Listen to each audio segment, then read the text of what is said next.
Hello, my name's Anthony from Donovan Training Associates, and welcome to another episode of Lead with Curiosity.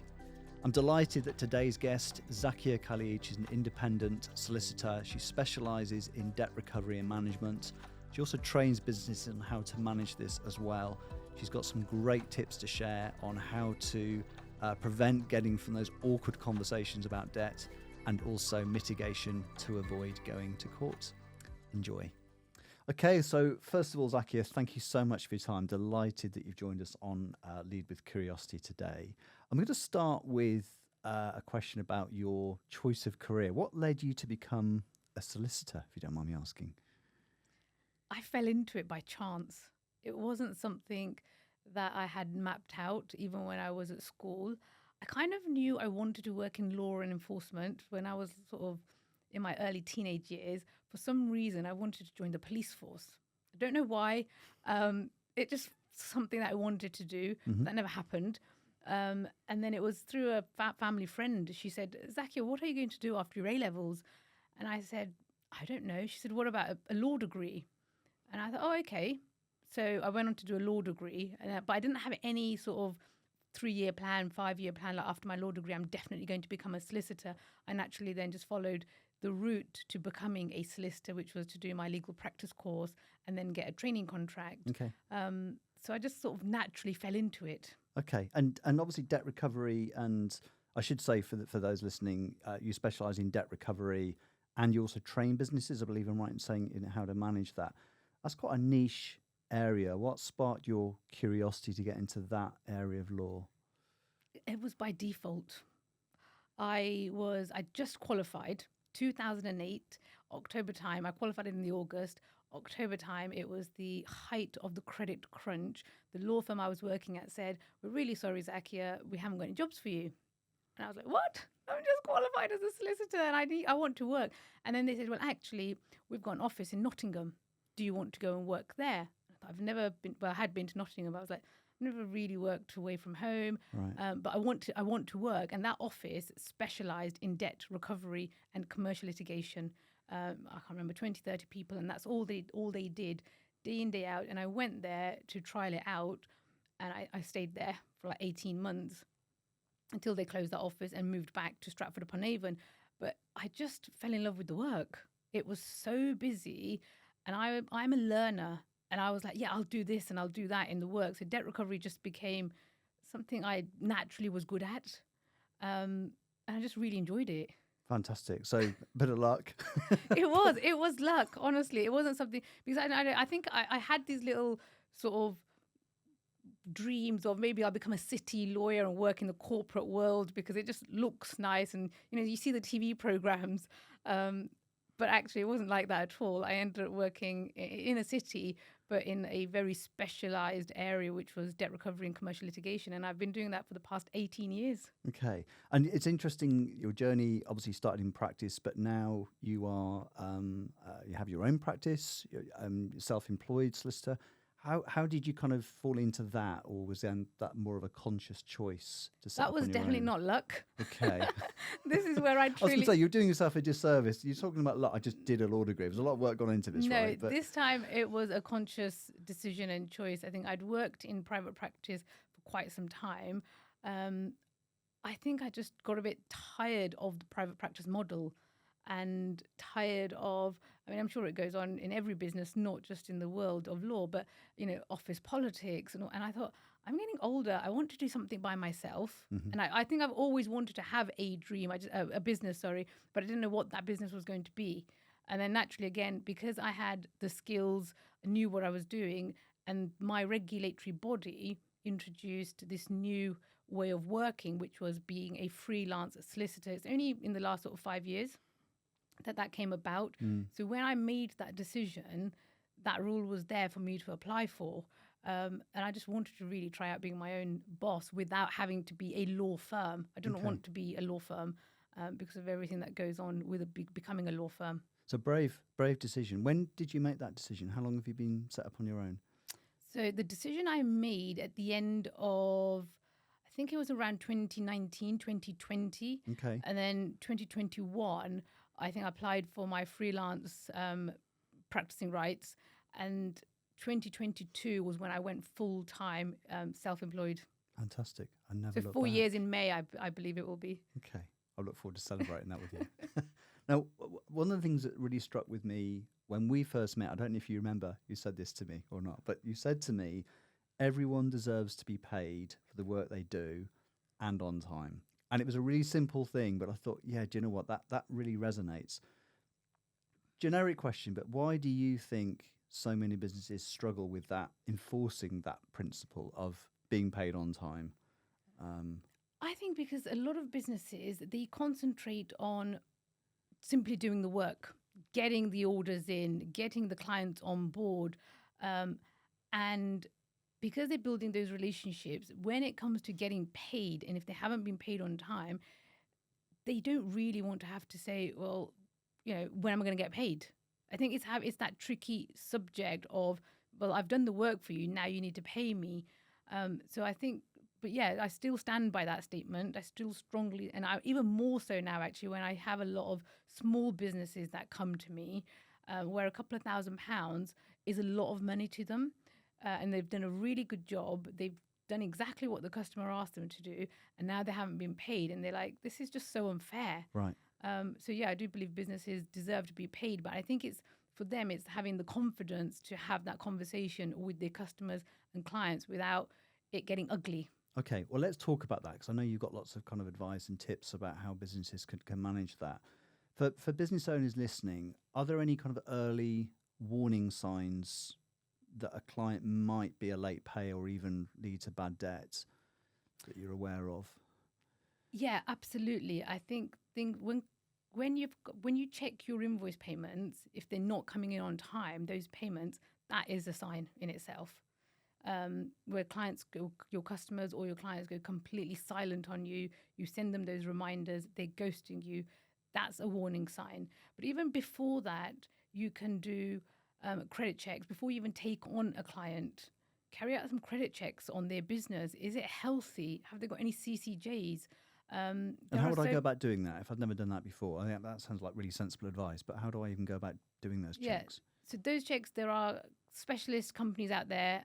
Credit Safe, for example, is one. There are many others, like the Experience of this world. So there are credit reference agencies that you can go to online, and you can make an app, just apply, put the details in of the company, and it comes out with a report. And it gives you a snapshot of what their trading history is like, sort of what their payment terms might be in terms of paying their customers, whether they've got any CCJs on their credit report. And I was going to ask you about payment terms because some clients will have their own 60 days, 90 days, 120 days, whatever it might be, which for a smaller business, respectfully, is not likely to work.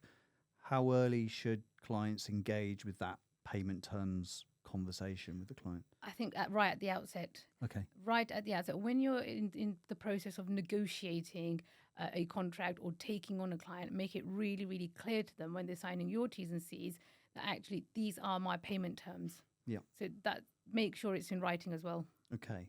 I mean, you've talked there about being proactive and obviously having those early conversations, which makes sense. In reality, I know that a lot of business owners will wait till quite late on before they actually check for the payments. Are there any other proactive steps? So you talked about, for example, they're ghosting you when you've sent out the invoice. Are there any other proactive steps that business owners can be doing? Yeah, I think put in place a practical debt recovery process. And it actually doesn't have to even be debt recovery because it doesn't have to get to that stage. Even before that, having a really clear but simple credit control process. What do you do when your invoices go out? How do they go out? Do they go out by email? Is there a follow-up that, if somebody hasn't paid, is there a follow-up email or reminder that gets sent to them? So you can automate a lot of this stuff, but making sure that you have like a 3-step process in checking that those payments are coming in and any late payers are reviewed regularly can really help at the outset. Okay. Now, I know part of your offering is that you train people and you help people manage that. So I'm assuming, maybe incorrectly, that that's the sort of thing you can help people with. Yeah, no, absolutely. So I can help clients or businesses that don't understand or don't have a process in place. I can help them create that process so that things don't get lost in the system or get overlooked, because that will reduce their bad debt. And then I also help them understand what the legal landscape is of a debt recovery process. So if they did have to go down the legal route, what does that involve? And the main reason why I do that is so clients can actually avoid going down that route. So as much as I'm a solicitor and that's my day job, it's what I do for businesses, I really want more and more businesses to avoid having to take legal action wherever possible by having this training in place. Okay, so we're not going down the litigation route straight away. No. It's more through mediation, trust, respect. Absolutely. And all these sort of pre-action, I call them pre-action processes and credit control processes. So you can really reduce down the ones that are definitely refusing to pay you and not going to pay you, the hard ones that may need to go down the legal route. But most of the time, it's an oversight by this other side. I say the other side, your customer, your client might have mislaid the invoice. For whatever reason, they haven't received it. So just picking up the phone to them, even just a simple thing as picking up the phone to them and saying, did you receive my email with the invoice? Right. If not, when can you let me, here's another copy of it. Can you make sure it gets paid? Okay. And I guess the idea of picking up the phone as well is you can put the right tone and context, because an email may or may not seem quite shouty. I guess the other reason is you don't necessarily know when they've picked it up. Is it being mislaid? Yeah, follow up. That's the thing. We got so used to texting, voice noting, emails.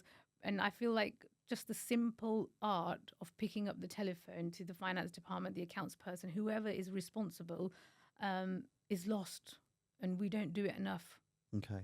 No, I think that's really really valid point. I'm just thinking of the different types of people that might be listening to this, and I guess if you're in a larger organization, you might have a team or a department or a structure that can put some of these things in place. If I'm a smaller business, a one-person band or one or two people, where time is poor as well, are there any kind of practical structures or tools that they can put in place to help with this and mitigate this? I guess from a proactive point of view, rather than wait until the awkward conversation. Yeah, I think once again, if you go back to what your payment terms are with your customers, so all you say, if you do all your invoicing or your billing on a set date, and by the end of the 30 days, all of those need to be paid, make sure you have those. If you just use a simple calendar, for example, I mean, if you use accounting software, like the Zeros of this world, the QuickBooks, the Free Agents, there's so many. That type of software can help you set up a process. So automatic reminders go out. So that's always a really useful and cost-efficient tool. But if you haven't got to a level where you're using software and you're still doing manual invoicing, just making sure you have a day set aside. I mean, it doesn't have to be a full day, but you have some time set aside in your calendar that that actually these payments haven't hit my bank account. Why haven't these bills been paid? It's just consistently reviewing that, not every single day, but making sure that within your work, not just by looking for clients, but managing the debt or the invoices on a regular basis and a consistent basis will help you. Fantastic. And any other tips you can think of at all in terms of just general debt management that we haven't covered? Yeah, make sure when you sign customers up, you do your homework on the customer. Get their details right. Because as a solicitor, when the file comes to me, I get all the messy paperwork. And I'm like, well, who are we dealing with here? Because, you're telling me this is a plumber, for example. John Smith, names are made up. John Smith, trading as JS Plumbing. But I normally just get like a J and an S. And I get clients saying, well, I can't remember if it was John Smith or not. So you don't know who the entity is that we're going to have to end up then issuing a county court claim against. So right at the start, make sure you've got all your client information correct. Get their full name. If it's a limited company, get the registered office details. Also, like I said, go back to doing those credit checks on the companies. Follow companies on Companies House. You can do that. That's a free thing to do. If you set up a login for Companies House and you follow a company, it will give you alerts when things change in that company, like if their registered office changes. Okay. So if you're sending stuff to an old registered office, for example, and you haven't updated your own soft case management systems or your own client information, those letters, and if you are sending things by post, are going out and you don't really know where they're ending. So regularly reviewing your client information. Okay. And that's the top of my list. Regularly reviewing your payment terms and your terms and conditions with clients. So if you've got customers and clients that regularly pay you late, maybe change the way you work with them. Can you get a 50% upfront payment from them? Okay. or is the payment always going to be at the end of the 30 days? So you can always review your process regularly. And I'm just curious because we've got people listening in the UK and outside the UK. Do you think this talking about money, is this a cultural thing? Is this a British thing that we don't like talking about money, or do you think, in your experience, it's a broader thing than that? I think there is a cultural element to it. I think generally, as a nation, we don't really like talking about it. But I think it's broader than that. It's worldwide. It's everywhere. And when clients come to me and they say things like, well, we didn't really have a formal letter of engagement, or we didn't really sign proper terms and conditions because they were in a hurry for us to get this job done. They needed it urgently, and we've just got on with it because we knew we were going to get paid, but they haven't got paid. There was a point to this and I can't remember what I was going to say now. That's okay. It's gone out of my head. Oh, what I say to them is just slow down with your customers and clients. Right. Get that information, because it doesn't help them when it comes to the debt recovery, the legal process of it. But yeah, again, they don't like talking about having to chase for that money because they don't like that feeling of, gosh, it's actually stressful, hugely stressful, and takes a lot of time, the chasing process. I agree. And interesting, I had ironically, with the topic of today, I had an interesting email from a client where I had to chase politely. I took your advice actually and picked the phone up, had a good conversation. And interestingly, they apologised to me for me having to chase. So I think the embarrassment was perhaps with me, I thought, but it was actually on them as well. So yes, as I say, it was that very so it classic. works though, doesn't it? Like they've just forgotten about it, or it's been put to one side because somebody else is ringing. Because we are living in a world, well, I know with my work, but it is instant. Everybody wants an instant reply to an email.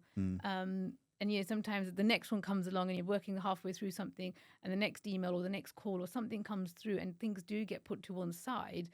So not every single unpaid invoice is somebody ghosting you or not wanting to pay you. It's genuinely everyone's trying to run a business. Absolutely.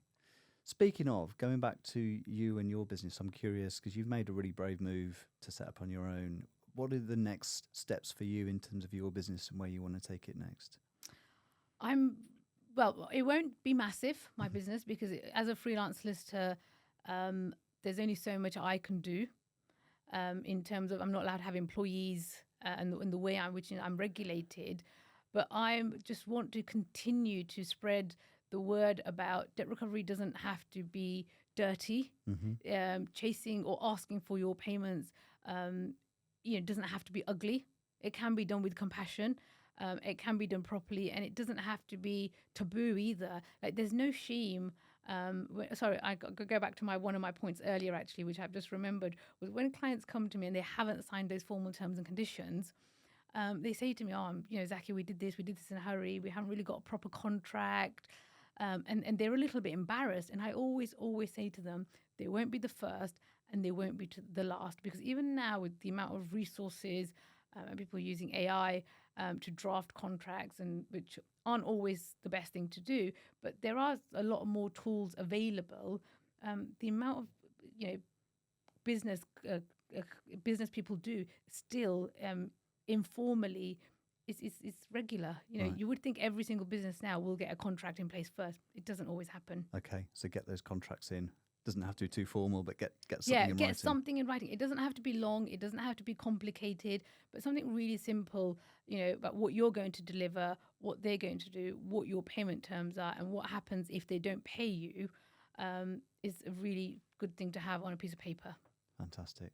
So much useful advice. Though I happen to know you do also have your own podcast. So for anybody interested in what you've said or wants to know more about what you can offer, tell us a little bit about your podcast and where we can find it. So I'm all about avoiding litigation wherever possible, because it really, really is time consuming, it's costly, it's stressful, the courts delays at the moment, the way the courts are, it can take a year and a half to get a case to trial.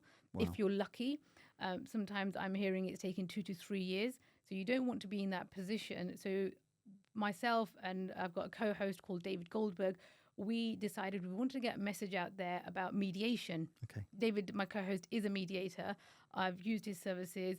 I do a lot of litigation. So together we thought actually mediation is a really, really good tool, a really good way to resolve disputes more efficiently, less stressful, and less cost on parties. And actually, relationships can be repaired, not always, but when you go to court, things really do get ugly. Right. But in mediation, some of that can be resolved. And sometimes parties do end up working together when they've resolved the positions. So the name of your podcast? Calm the Conflict, the Art of Resolution. Love that. So it's Fantastic. available everywhere. Check it out, folks. It's a good listen. I've listened to it myself. It's a really good listen. Yeah, it's short, but we just wanted to get the message out there that there are alternative ways to resolve disputes. As cliche as it sounds, court really, really is the last resort. Okay. If you can avoid it, avoid it. So mediation is excellent. And we talk about what mediation is, how mediation can help you, how to pick a mediator. So there's something in there for everyone. Superb. Thanks. Check it out, as I said. Last question from me. We ask our guests the same question at the end of the podcast. Our podcast is called Lead with Curiosity. What are you curious about next, about learning next or doing next? I think I'm curious about this world of AI. Okay. We hear so much about it. On the one hand, it's, AI is going to take your jobs. And then we hear AI isn't going to take your jobs. So I'm still really curious about that world of AI and how it's truly going to help us as business owners, as individuals. Because for me, in my business, I still talk to people. I don't really use any AI, which I probably should in certain parts. But in terms of my legal work, I don't. But that human touch needs to be there at all times when you're dealing with customers, when you're dealing with clients. I'm still curious about where AI is going to take us. And I'm generally just curious about the world because I'm a learner and I love to learn. I'm going to be listening to your podcast. I think it's fantastic, Lead with Curiosity. So I'm looking forward to more of your episodes with your guests. Thank you. And we do have a guest coming on who's going to talk specifically about AI as well. So listen out for that one. Zakia, as always, it was an absolute pleasure. Thank you so much for your time. So much information you've kindly shared with us today. And Thank you, Anthony. Thank you so much for having me. My pleasure. So my thanks to Zakia for being a great guest. I'm sure you'll agree. She shared some really insightful things. What really struck me was that she was saying, even though she's a solicitor, she doesn't want to go to court. And with the 2-year waiting list, I'm not surprised. So loads of practical tips there. Do check out the program notes where we'll also put in a link to her podcast. And thank you to you for listening as well. We've already had some great messages from people that have already joined. So if you like what you're listening, do follow because there's more great episodes to follow.